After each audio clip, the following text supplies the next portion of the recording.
estaban aquí mirando hacia aquí y esta mirando hacia aquí. Dice que sus antepasados lo habían bajado de este monte, que lo consideraban un cementerio sagrado, un lugar, un camposanto, y aún arriba encontrabas grandes piedras, tumbas de las familias armenias, que cada vez que enterraban a una persona le ponían una cruz. ¿El símbolo qué era? Pues bueno, todas estas almas, ¿no?, mirando hacia la fuente de la vida, a esas 8 personas que sobrevivieron al diluvio, ¿no? Era toda una relación muy espiritual en relación a este lugar, porque es donde las anclas empezaron a caer. Y dices, ¿por qué cayeron aquí? La pregunta, ¿no? Bueno, nosotros tenemos que hay una pendiente y tenemos que el agua, una vez el diluvio llena toda la tierra de agua, luego empieza a descender. Por lo tanto, tenemos que el agua va descendiendo, siguiendo la pendiente. Cuando llega aquí, las anclas tocan el suelo, por lo tanto, las sueltan y el barco sigue flotando hasta que llega hasta aquí. Por eso todas se distribuyen en el mismo lugar. Incluso hay alguna que queda como más separada, como si se hubiera separado más tarde. Y luego el arca queda aquí dispuesta. ¿Entendéis lo que quiero decir? ¿Entendéis por dónde voy? Va bajando, en el momento que tocan el suelo, el arca sigue descendiendo, cortan las cuerdas para poder seguir descendiendo. Antes ha hablado Ronnie de lo que consideraban que era la casa de la mujer de Noé. Esto es lo que encontró Ron Wyatt en el 77, esto es lo que vais a encontrar hoy cuando vayáis. Está completamente todo destruido y expoliado. Cuando se encontraba algo, seguían a la persona que lo encontraba y entonces ahí cuando se empezaban a hacer fotos y se llevaban muestras, venían y empezaban a buscar porque ahí todas las tumbas están todas expoliadas, todas, buscando restos de joyas, restos de dinero, monedas antiguas. Incluso cuando vas por ahí te las quieren vender. Esto es una vista aérea de la zona. Esto es un altar de piedra que justo está detrás de la casa, lo cual marca el lugar, es muy interesante, porque en esos altares hacían sacrificios también de animales. Y esta es la única imagen que hay de la lápida de la tumba de la mujer de Noé. La única imagen, es un fotograma, porque en el momento que esto se hizo, ya fueron a expoliarla, se llevaron las piedras, levantaron todo lo que había, y cuando se volvió a ir ya no había absolutamente nada. Solo hay esta imagen. Y Ron hizo un dibujo de lo que había en esa lápida, que era una ola, una especie de barco, el arco iris, porque sabéis que luego después del diluvio sale el arco iris, como forma, como pactos de que nunca de la tierra por agua, y un dibujo de 8 personas, cada vez disminuyendo las medidas, se consideraba siempre hombre-mujer, 3 hombres, 3 mujeres. Por lo tanto, Noé y su esposa, los 3 hijos, las 3 nueras, ¿no?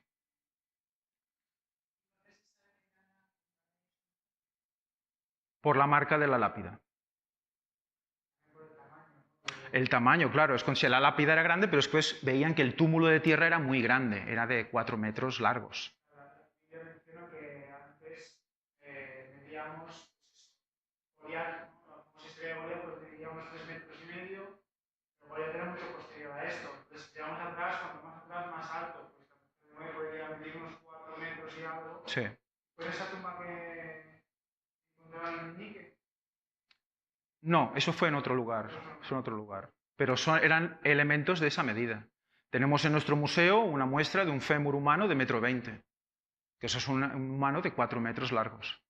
Entonces,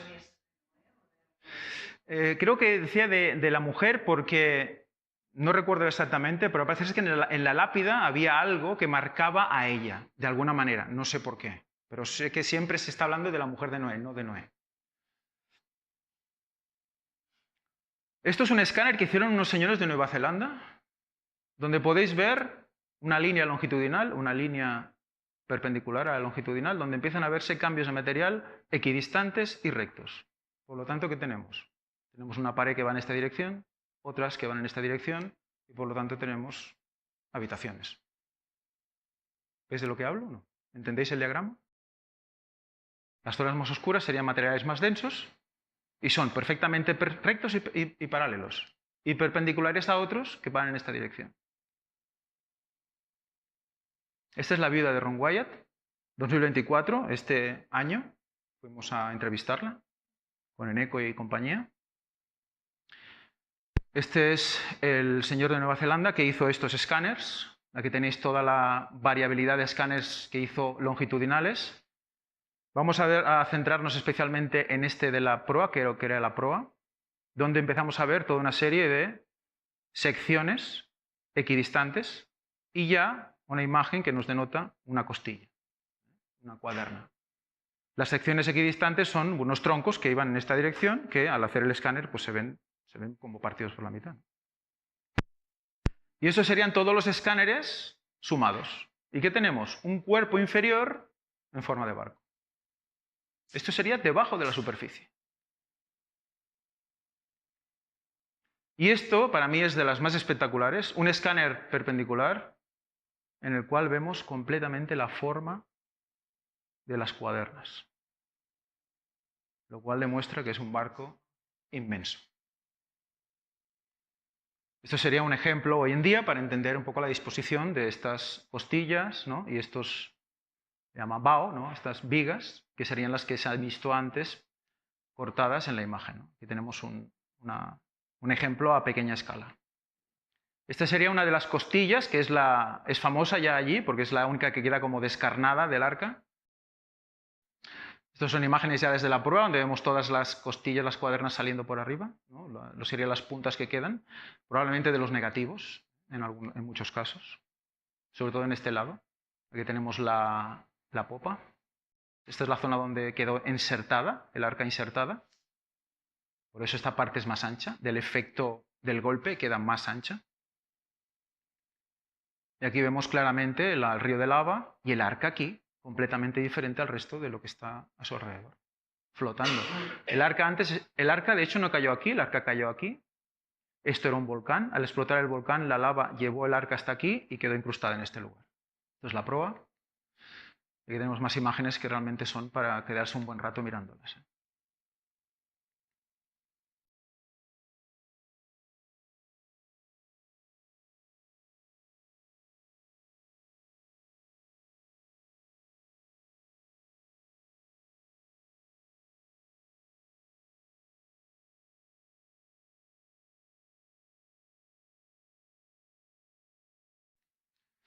Bueno, hasta aquí el arca de Noé.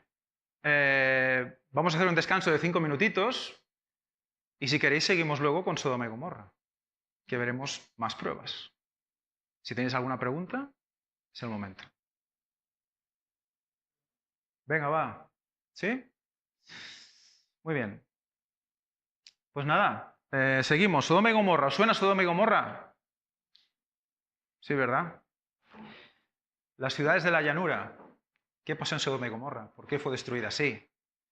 Llegó a su límite de maldad, dice la palabra de Dios. Llegó al límite. Y ahí es una muestra de los juicios. Los juicios llegan cuando ya no hay más que hacer. Entonces Jehová hizo llover sobre Sodoma y Gomorra y sobre Gomorra azufre y fuego de parte de Jehová desde los cielos, y destruyó las ciudades y toda aquella llanura con todos los moradores de aquellas ciudades y el fruto de la tierra. Todo destruido. ¿Cómo? Con azufre y fuego. ¿Dónde estaban estas ciudades? Estaban en el Mar Muerto. Aquí tenemos Sodoma, aquí tenemos Gomorra. Había más ciudades, estaban Zoar y otras ciudades de la llanura, quedan todas destruidas. Y es una zona que además se ve de un color más clarito que el resto, más blanquito incluso desde el satélite, desde el Google Earth. Y vamos a ver por qué. Aquí tenemos toda una serie de estructuras que están compuestas esencialmente de azufre. Y vamos a ver la composición del azufre. Aquí vemos una formación muy especial, cuadrada, casi perfecta, y arriba una especie de pirámide. Vemos que se repite en otros lugares, cuadrada, y unas pirámides irregulares. Pues se han asociado con este tipo de estructuras. Estos son sigurats babilónicos. Las ciudades de Sodoma y Gomorra estaban sumidas en el paganismo y por lo tanto recibían lo que bebieron de Babilonia. Y adoraban pues, bueno, a dioses paganos, al sol, etcétera, etcétera. Entonces construían este tipo de zigurats donde en la parte más alta se ofrecían los sacrificios y demás para calmar la ira de Dios y demás. No tiene nada que ver con el tema sacrificio bíblico hebreo, digamos. Y aquí tenemos una muestra de lo que habían sido estos edificios, que ahora son esencialmente azufre. Esencialmente azufre. Luego vemos toda una serie de estructuras con ángulos rectos. Y de repente, en medio de una superficie completamente plana, nos encontramos este tipo de estructuras con formas especiales que los investigadores asocian a lo que serían esfinges. Están de repente en una superficie plana, te encuentras esto de aquí. Si nosotros miramos la erosión que tiene, por ejemplo, la esfinge de Egipto, que no es de azufre, es de piedra o del material, digamos, local, porque esto, o sea, tú le pones un pie encima y se rompe. O sea, son capas como de chocolate. Se van rompiendo. Están ahí aguantando porque nadie se ha dedicado a destruirlas. ¿Veis la forma de erosión del viento en capas, parecida a la que tiene la esfinge? Y consideran que esto eran esfinges que han acabado quedando en esta disposición. La esfinge también es una adoración pagana completamente. La tenemos en Egipto y también lo tenían los babilónicos. Y esto, si lo miramos de cerca, son las capas de azufre real y absolutamente puro. Aquí lo tenemos. Bolas de azufre. Y esto es lo que consideran que es los efectos de la ionización térmica. Ionización térmica. Esto pasa cuando a muy altas temperaturas el material empieza a perder electrones. Entonces cambia su forma interna, pero mantiene su forma externa. Que tenemos las capas de puro azufre y ceniza. Y esto es muy interesante. En lo que es el centro de todas estas ciudades, encontramos todo ese nivel de azufre en campos impresionantes de medidas de longitud. Es que son ciudades, es la medida de una ciudad. Pero en los alrededores encontramos aún rocas que contienen gotas de azufre clavadas en la roca. Aquí tenemos. Y ahora veremos un vídeo donde vemos al mismísimo Ron Wyatt al lado de un lugar con una piedra con varios impactos de estas gotas de azufre. Vais a ver, es un vídeo antiguo, porque claro, lo hizo él en el 70 y algo, pero es impresionante ver cómo lo muestra. Ron Wyatt was the original discoverer of these cities in 1989, and he now describes the brimstone found here. Now, the Bible tells us that it rained fire and brimstone upon the cities of Sodom and Gomorrah. Now, what you see in front of you here is the results of large and small, well, varying sized chunks of sulfur, burning sulfur that have hit. And what we find here is that God rained this burning sulfur down upon this city, and rain is a perfect description of it. It landed just in the pattern that rain would fall, and the stuff, of course, the accumulative heat of all of this upon the city set the entire thing ablaze. The flash point of every material there, metal, stone, of course the people, and everything burned, and this sulfur continued to burn, and it vitrified the material around it.